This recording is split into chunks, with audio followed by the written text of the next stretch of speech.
तो भाई लोगों कैसे हो।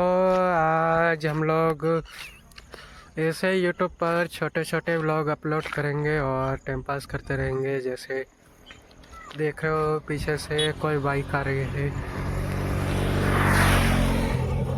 जहाँ से एक दोस्त मुझे यहाँ रोड पर छोड़ के गया है, अभी लेने आएगा, उसका इंतज़ार कर रहा हूँ मैं।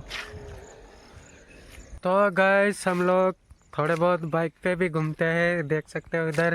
पहले पूरा दिन संजीव के साथ थे और अभी शाम के टाइम इसके साथ मेरे वाली मोटरसाइकिल के साथ।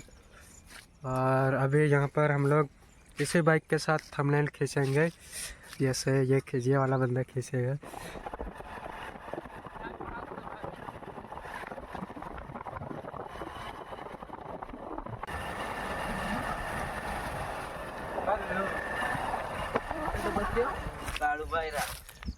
ए लोड़ा काय काय करू बनावरा अरे यार ना कोई दूं